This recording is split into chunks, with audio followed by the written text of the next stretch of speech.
I am the apocalypse. Look upon the future and tremble. This is X-Men, the animated series retro recap. Come the apocalypse. I'm Jared, along with Darren, Jonathan, and Kevin, and we're going to be discussing X-Men, the animated series, Come the Apocalypse episode tonight. Jonathan, why don't you kick it off for us? Absolutely. So this episode, in a nutshell, is just Apocalypse coming and claiming his horsemen. And also you get the side plot there with the cure, right? The cure vaccine that takes mutant abilities away from mutants and turns them into normal people. But yeah, that's kind of in a nutshell what you get in this 20-minute episode. He recruits his 4 horsemen of the apocalypse, and they come down and they give the X-Men a minor bit of difficulty, and then it's resolved in 20 minutes. Love it. Great recap, man. Darren, what was your most valuable experience? You're in VX. Oh, wow. This is another one of those nostalgia issues. And I actually have a first appearance of Archangel right there. Apocalypse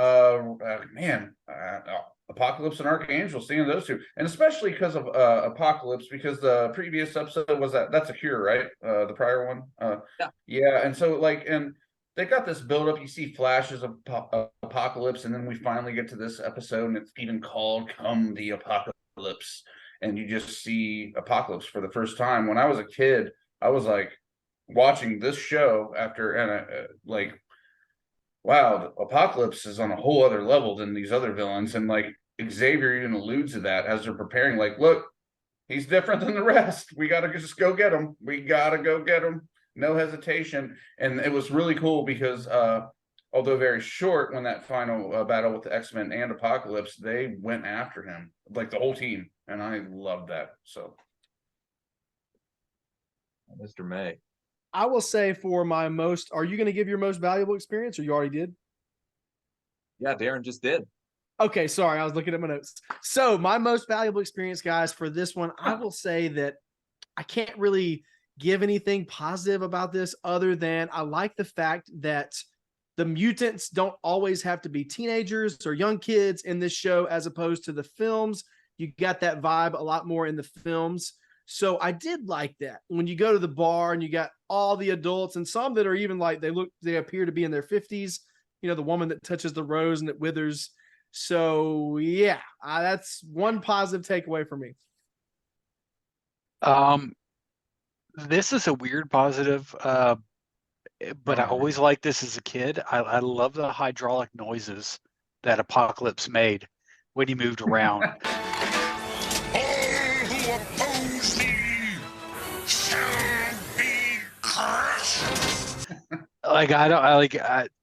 That just clicked with me immediately when I watched this. It's oh yeah, he sounded like he was a forklift or something, and I just I love that noise, the hydraulics. Doesn't make any sense with this character, but I kind of love how they do that. He's not a robot; he's a mutant. But okay, whatever you want to do. So yeah, that's strangely enough, that's my positive. They wanted him to sound like a Terminator and be all futuristic. Yes. Because that was quite popular around then too. So yeah. And that may be why it stuck with me so much as a kid, is because it is very much the way the robot Terminator sounded when he moved. And that really may be because T2, when I was a kid, that was the greatest movie until Jurassic Park came out. So, or no, T2 was after Jurassic Park. Sorry, T2 was the best movie when it came out.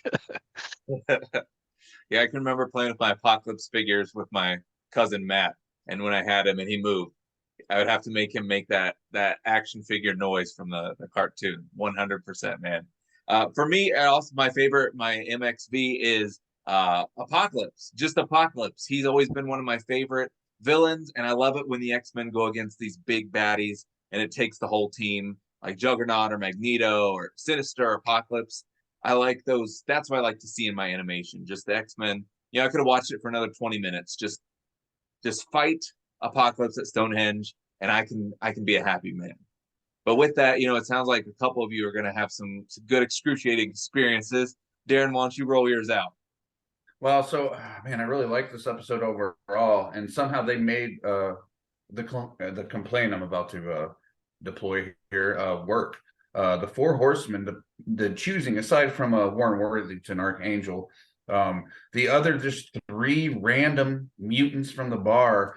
I just thought like, and I mean, again, they made that work. They did like when the other three horsemen on top of Archangel go out and do their deeds and whatnot. But I was like, man, what a missed opportunity. And kind of like as I look back on it now, like I didn't think this when I was a kid, but when I look at it now, like wow, they could have, like again, to go with the cameos, is like you could have brought so many, like, you know, these instead of these Joe Schmoes mutants.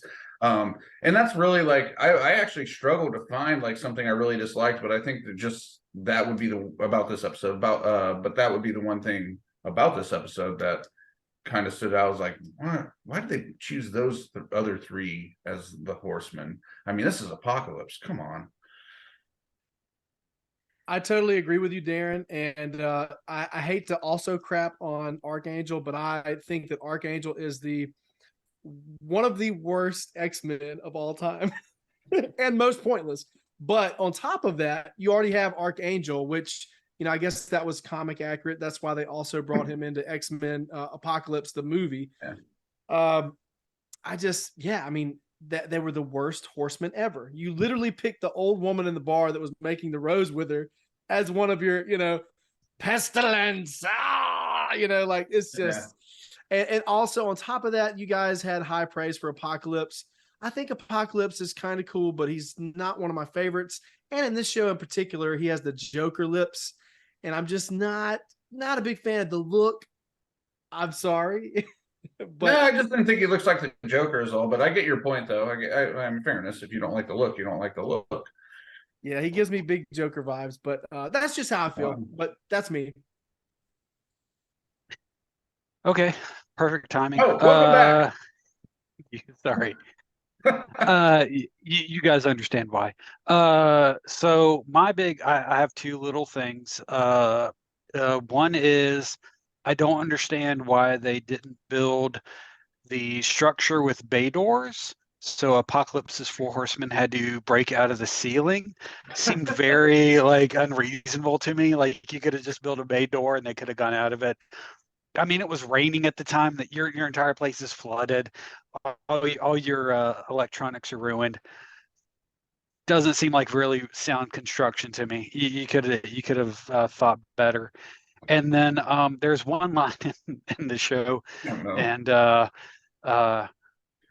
sorry guys. So it's you can drain my energy anytime, Sherry. This is a show for kids. Gambit, come on, dude. All right. Yeah.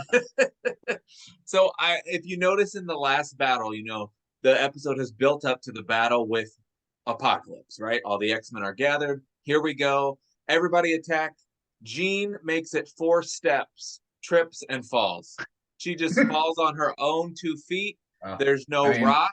There's no electric cord like in the Mojo episode. No one shoots at her. She makes it 4 steps on her face and then just lays there. And the camera's like, we ain't got time to watch this. We're going to go over here.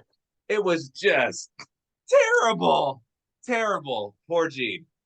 And she didn't even have time. She fell so quick, she didn't even have time to yell, Scott! She was just down. She's not coordinated enough to do both of those, fall and yell his name at the same time. No, we saw that progress as the seasons went on. She did get more coordinated, but still just terrible. Just terrible. So we gave our highs, we gave our lows. Now we got to rate this episode. So Darren, how many X's do you give this episode? I'm actually going to go 7 on this one, just because of the 4 horsemen aspect and the missed opportunity. I think that's it. I'll give it a 7. Yeah, we see a lot of have cameos too. Sorry.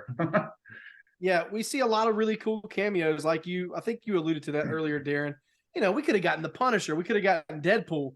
There was so many options here. I mean, literally, like we could have. I think it would have been cool to see Vertigo as one of the 4 horsemen of the Apocalypse, as opposed to the ones that they picked here. But yeah, for me, it wasn't a chore to watch this episode, but it definitely didn't blow my socks off, and there wasn't a whole lot here to like for me personally. So I got to give it a 4.5 X's out of 10. Either Oh, 4 or 5, Mr. May. Which one would you like to give? I guess Yeah, I'll we don't probably do- lean to 4. All right. All right. Sorry. We discussed this on an earlier episode. We're not doing halves. But I didn't tell you that, so I'm sorry.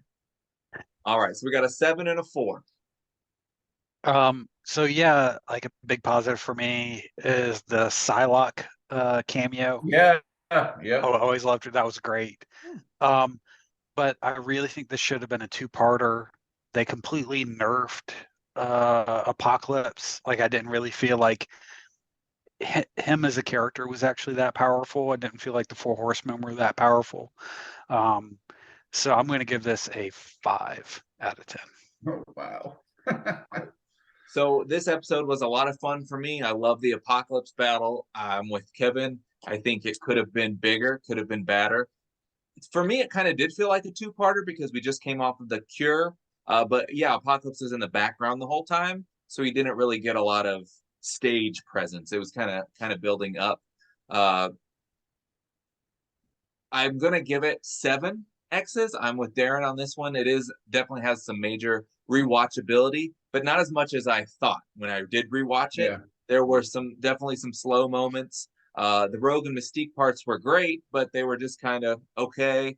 There was a lot of the, terrorizing the citizens without the X-Men. I was like, the X-Men are running a little late. You guys need to get there and, get this taken care of. To the point of the Horsemen, I do just want to point out that the Horsemen did stay comic book accurate, that those were the Horsemen of the Apocalypse. So I'm with John though. Like Jonathan, it would have been sweet that Punisher and Deadpool were the Horsemen. That would have been like wild. But I know that the X-Men showrunners originally they were like, here's money for 1 season. You're probably not going to be back. So they just said that they went full force and were like, we're going to tell. That's why season 1 is so big. They hit all the major pieces outside of the Phoenix saga, and it's just a wild first season. But so Darren and I both gave it 7, so that gives it 14. Jonathan gave it 4, that's 8, and Kevin gave it 5, so that's 23 X's for Come the Apocalypse. Until next time, make yours the M6P.